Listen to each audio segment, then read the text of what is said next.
He killed a dog for fun, then was reborn as one. He never saw animals as anything more than objects, until the day his heart stopped for 7 minutes and he experienced life through the eyes of a creature he had completely ignored. What he learned in those 7 minutes will change how you see every living being around you. This isn't about punishment. This is about awakening to the truth that all consciousness is connected. His name was Derek Williams, 38 years old, a successful construction contractor from Denver. Derek lived in a world of concrete and steel, profit margins and deadlines. Animals were just there, background noise in his busy life. When stray dogs wandered onto his construction sites, Derek would call animal control. "Get these things out of here. They're slowing down my crew." When his daughter Emma begged for a pet, Derek refused. Animals are dirty.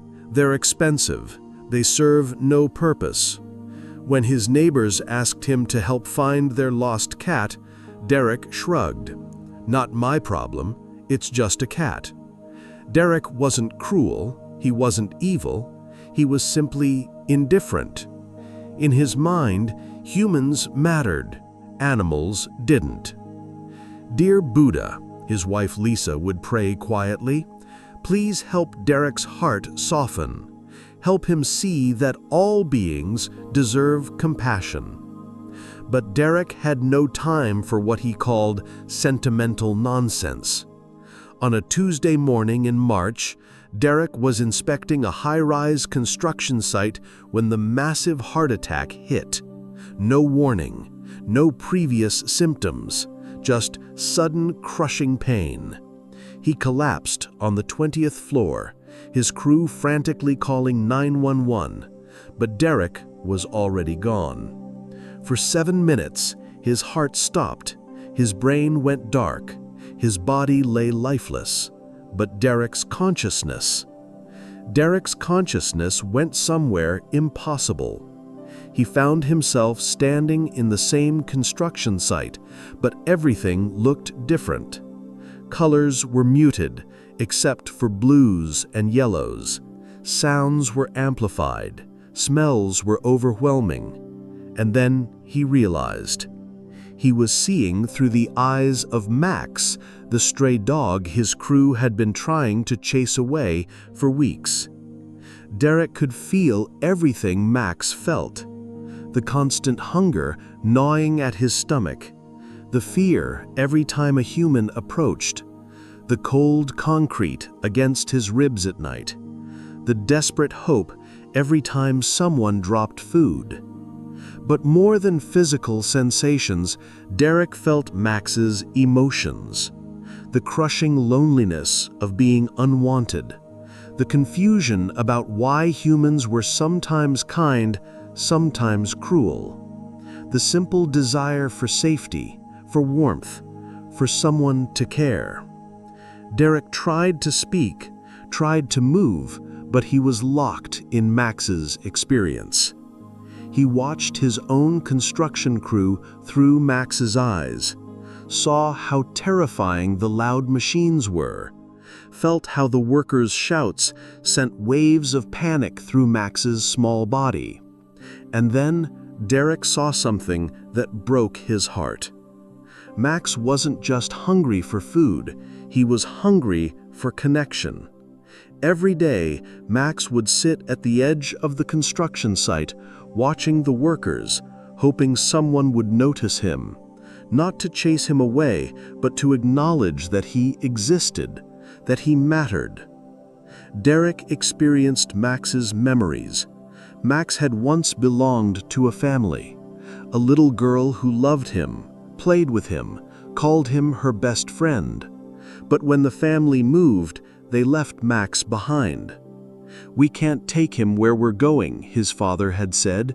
"He'll be fine on his own." For 3 years, Max had been searching, not just for food or shelter, but for that feeling of belonging again.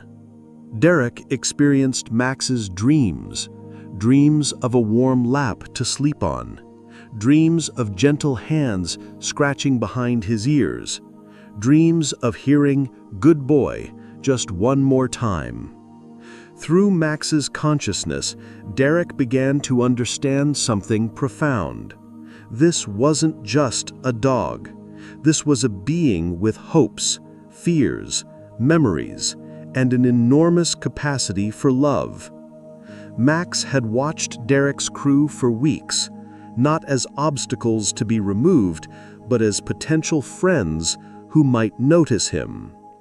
Derek saw how Max had learned each worker's routine, how he would wag his tail hopefully when anyone came near, how his whole body would droop with disappointment when they walked past without looking.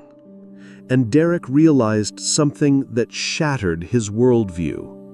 Max's consciousness wasn't that different from his own. The desire to be seen, the need to belong, the hope for kindness, the fear of being alone. These weren't human emotions. These were universal emotions. Consciousness recognizing consciousness. In Buddhist teaching, all sentient beings share the same fundamental nature, the same Buddha nature, the same capacity for suffering and joy. Derek was experiencing this truth directly. Through Max's eyes, he saw other animals on the street, each one carrying their own stories of loss, hope, survival. A mother cat protecting her kittens in an alley, an old horse pulling a cart, tired but still trying. Birds searching for scraps, working together to survive. All of them conscious, all of them feeling, all of them deserving of compassion. Derek felt Max's unconditional love for the little girl who had abandoned him. Even though she left, Max held no anger, only hope that she was happy somewhere else. This was forgiveness in its purest form, love without conditions, loyalty without guarantee. And Derek understood why the Buddha taught that animals could be our greatest teachers. They love without agenda. They forgive without holding grudges. They live completely in the present moment.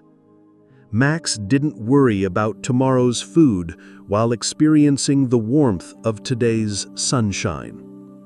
Max didn't replay yesterday's rejection while feeling the simple joy of a gentle breeze. This was mindfulness in action. This was Buddha nature expressing itself through a form Derek had dismissed as meaningless. Suddenly, Derek felt himself pulled back. The paramedics had revived him. 7 minutes. His heart was beating again. But Derek was no longer the same person. He looked around the construction site with new eyes. Where was Max? The dog, Derek gasped to his crew. Where's the stray dog? Animal control took him yesterday, someone replied. Finally got rid of the pest. Derek's heart broke. He spent the next week recovering in the hospital, but every moment was consumed with finding Max. When he was released, Derek drove straight to the animal shelter. Row after row of cages. Dozens of animals waiting, hoping, just like Max had hoped.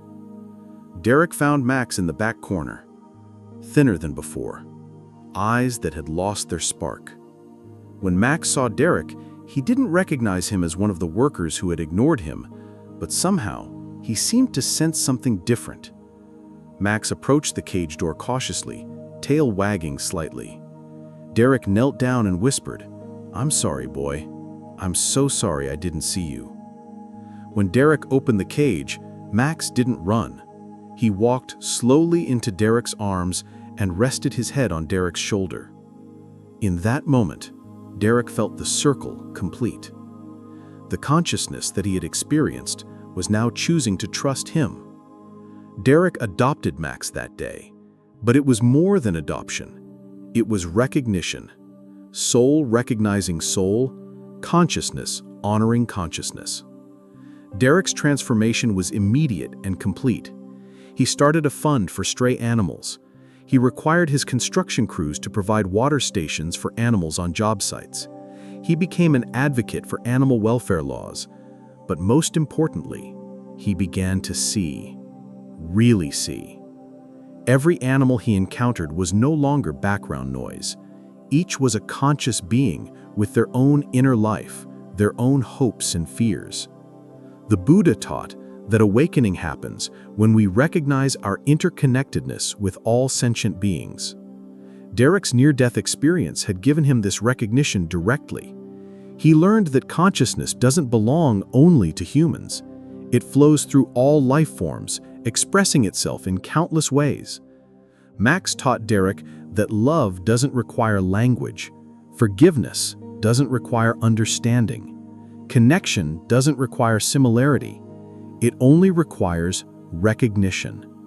The recognition that the light in you is the same light in every being you meet. Derek discovered that when you truly see an animal, you're looking into another expression of the same consciousness that looks out through your own eyes. This is why the Buddha included all sentient beings in his teachings of compassion. Not because animals are like humans, but because consciousness is consciousness, regardless of the form it takes.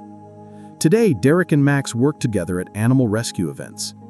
Derek tells his story to anyone who will listen, not because he wants sympathy, but because he wants others to understand what took him 38 years to learn.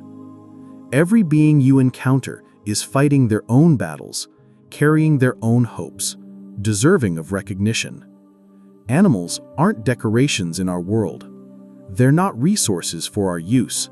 They're not background characters in our story. They're fellow travelers on the same journey of consciousness we're all taking together. When Derek looks at Max now, he doesn't see a pet. He sees a teacher who saved his soul by showing him what unconditional love looks like. If you're watching this and thinking about the animals in your life, the strays you pass on the street, the creatures you encounter every day, remember Derek's experience.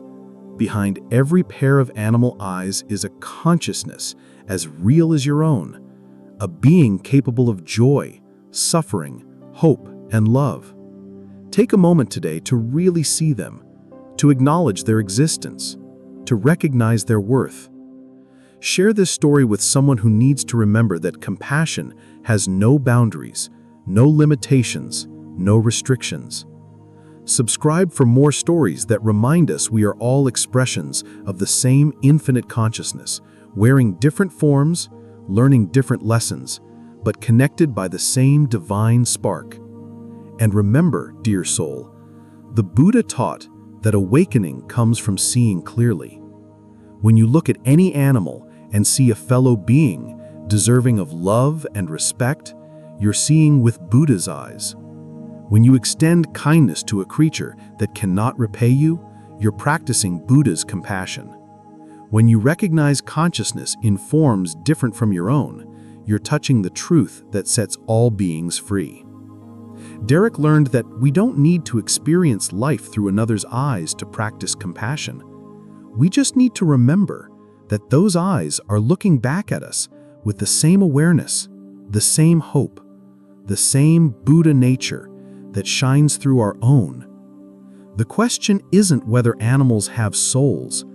The question is whether we have the wisdom to recognize the soul looking back at us through every pair of eyes we meet.